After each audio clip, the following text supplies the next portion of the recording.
আজকের এই ভিডিওতে যে বিষয়টা আজকে আলোচনা করছি তোমরা একটু ভেবে দেখো তো। ফিরে দেখা 2025 SLST। তো এটা অনেকে হয়তো মনে করবে একটা দিবা স্বপ্ন। তো আমি আজকে যে বিষয়টা আলোচনা করছি, দেখো, ফ্রেশার্স যারা আছে, যারা 2025-এ পরীক্ষা দিয়েছে 9, 10 এবং 11, 12, তাদের মধ্যে অনেকে যথেষ্ট ভালো রেজাল্ট করেছে। 60-এ 60, 70-এ 70। সেখানে একাডেমিকে কেউ 8, কেউ 10 মার্কস পেয়েছে। 9, 10-এও আছে, 11, 12-ও আছে। তো তাদের বা তারা কিন্তু ভেরিফিকেশনে ডাক পায়নি। তাহলে এই যে বিষয়টা, কমিশন কেন 2016-র সাথে 2025 যে পরীক্ষাটা কেন একসাথে করল, অর্থাৎ ইন সার্ভিসের সঙ্গে ফ্রেশার্সদের কেন একযোগে পরীক্ষা বসালো? তাহলে যে ফ্রেশার্সরা পরীক্ষায় একটা ফিজ দিয়ে পরীক্ষায় বসলো এবং তারা সেখানে 60-এ 60 পেল, একাডেমিকে 10 পেল, 70-এ 70 পেল, তাহলে সেখানে কাট অফ কেন হচ্ছে 75, 74, 71? এদের দোষটা কোথায় ছিল? তাহলে কি আউট অফ 70 কি 71 পাওয়া যায়? আমি যদি খুব না ভুল বলি, এ নিয়ে মামলা আগামীতে উঠছে কোর্টে।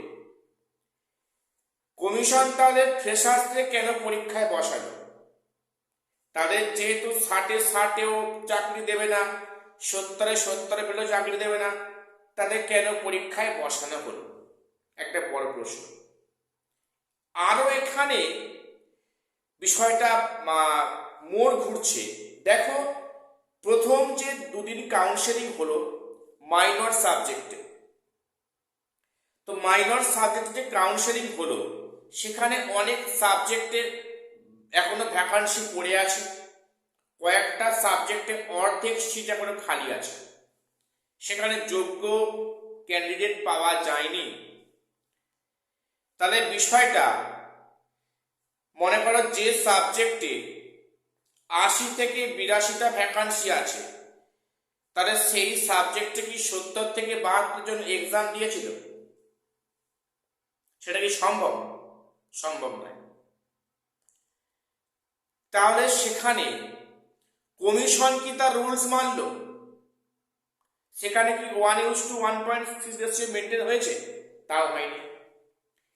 অনেকে এবারে বলবে যে তো এই সব নিয়ে আর বেশি ঘাটাঘাটি হবে না। কেন হবে না? যেহেতু একাদশ দ্বাদশের কাউন্সেলিং শুরু হয়ে গেল, মার্চের সেকেন্ড উইক থেকে স্কুলে জয়েনিং প্রক্রিয়া শুরু হবে, তারপরে হয়তো ঠিক তার পরে পরেই ক্লাস 9, 10-এ সেখানে হয়তো ভেরিফাই কাজ শুরু হবে। তা এইগুলো নিয়ে কিছু আর নাড়াচাড়া হবে না। দেখো, এই বিষয়টা একদমই নয়। এখনো কিন্তু জল অনেক দূর গড়াতে বাকি আছে, এটা মনে রাখো। সেখানে মারাত্মক কটি বিষয় আছে যেটা কিন্তু চাকরি পাওয়ার পরেও ক্যান্ডিডেটদের রাতের ঘুম থাকবে না। এটা বাস্তব কথা বললাম। এর থেকে দুঃখজনক বিষয় আর নেই। এত পরিশ্রম করে একটা চাকরি জোগাড় করলাম, তারপরে সেখানে রাতের পর রাত সেখানে চিন্তার মধ্যে জায়গা যে প্যানেলটা আদৌ এর পরে টিকবে কিনা। যেখানে হাইকোর্ট বলেছে যে পরবর্তী রায়ের উপরে ডিপেন্ড করছে চাকরি পাওয়ার পরেও তাদের চাকরি থাকবে কিনা। মারাত্মক কথা কিন্তু কোর্ট বলে রেখেছে। এবারে এখানে যে বিষয়টা, এক্সপিরিয়েন্সের 10 মার্কস, এক্সপায়ারি অফ প্যানেল এবং প্রশ্ন ভুল মামলা। আচ্ছা, আমি এক্সপিরিয়েন্সের 10 মার্কস আমি বাদ দিলাম, যে সেখানে এক্সপিরিয়েন্সের 10 মার্কস যদিও এটা সংবিধান বিরোধী, তো সেটা হয়তো ইন্টারভিউর যেমন আগে যোগ হচ্ছিল হলো, কিন্তু এক্সপায়ারি অফ প্যানেল কমিশনকে বাঁচাতে পারে বলে মনে হচ্ছে না। এটাও সংবিধান কিন্তু বিধিভঙ্গ করা হচ্ছে। এক্সপায়ারি অফ প্যানেল থেকে অন্য স্টেট থেকে বিভিন্ন হাইকোর্টের রায় আছে যে এক্সপায়ারি অফ প্যানেলটা কিন্তু ইললিগ্যাল ওয়েতে কি করে চাকরি পেতে পারে নতুন রিক্রুটমেন্টের ক্ষেত্রে, যেখানে সুপ্রিম কোর্ট পরিষ্কার বলেছে যে যদি একজন সেখানে টেন্টেড থাকে তাহলে কিন্তু পুরো প্যানেল দিয়ে পুনরায় প্রশ্নের মুখে পড়ে যাবে।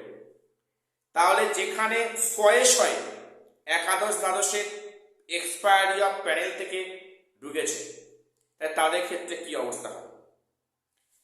তো এক্সপায়ারি অফ প্যানেল আজকে যাচ্ছে না, 2 দিন পরে 5 দিন পরে পরিষ্কার কথা এক্সপায়ারি অফ প্যানেল কিন্তু ইললিগ্যাল, যেটা একাধিকবার কোর্ট উল্লেখ করেছে। মানে প্যানেল এক্সপায়ার হয়ে যাওয়া যদি 1 মিনিট পরেও চাকরি পায়, সেটা কার ভুল কার ঠিক সেটা পরে বিষয়, সেই চাকরিটা কিন্তু অবৈধ হয়ে গেল। তাহলে সেখান থেকে কি করে চাকরি দেবে ক্লাস 11, 12, ক্লাস 9, 10? তাহলে নিশ্চয়ই সেখানে পুনরায় প্যানেল প্রকাশ করতে হবে নতুন করে। তো এই বিষয়ে কমিশনে সবই বুঝতে পারছে কি হবে না হবে।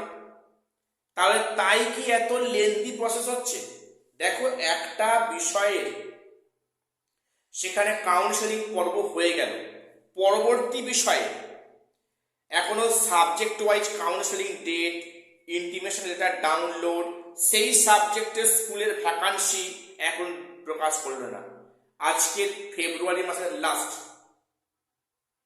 তো মার্চের 1 তারিখে গ্রুপ সি এবং 8 তারিখে গ্রুপ ডি আছে। এর মধ্যে মনে হয় না পরবর্তী সাবজেক্টে কাউন্সেলিং বিজ্ঞপ্তি আসবে, সেটা এলেও কিন্তু 10-12 তারিখ নাগাদ আসতে পারে। এই প্রক্রিয়াটা যে নিয়োগ করছে, ভবিষ্যতে এর মানে কি হবে? তাই বলছি, তোমরা যারা ভালো স্কোর করেছো, ফ্রেশার্স আছো, 60-এ 60, 70-এ 70 পেয়েছো, আমি বলছি তোমাদের চাকরি অবশ্যই হবে। একটা আইনি পথ কিন্তু যে পথে মানে বিষয়টা আগাচ্ছে, এখন না হলে তোমাদের পরে একটা বিচার পাবে, আমি এটুকু আশা করছি। কারণ দোষটা আমাদের ছিল না, 60-এ 60, 70-এ 70 পাওয়ার ক্যান্ডিডেটের দোষ ছিল না। তো এ নিয়ে আগামীতে মামলা উঠতে যাচ্ছে হাইকোর্টে, যে 70-এ 70 পেয়েও সেখানে কি দোষ ছিল পেশারদের। এখন দেখা যাক সেখানে কি বিষয়টা উঠে আসে। তো আমার আজকে এটুকুই তোমাদের সামনে আলোচনা করার কথা ছিল। আমাকে অনেকে বলছিল যে 60-এ 60 পেয়েছি, এত ভালো স্কোর করলাম, তাহলে আমাদের কেন চাকরিটা আমাদের ডাকলো না কেন? এখনো বিষয়টা বাকি আছে, জল অনেক দূর গড়াবে। SLST 2025-এর জল বহুদূর গড়াবে। 31শে আগস্টের মধ্যে আমি জানি না সুপ্রিম কোর্টে কথা রাখতে পারবে কিনা কমিশন, এখন সেই নিয়ে অনেক মনে প্রশ্ন হচ্ছে। তো ঠিক আছে, আজকে এখানে শেষ করলাম। প্রত্যেকে ভালো থেকো, দেখা হচ্ছে পরে কোনো ভিডিও।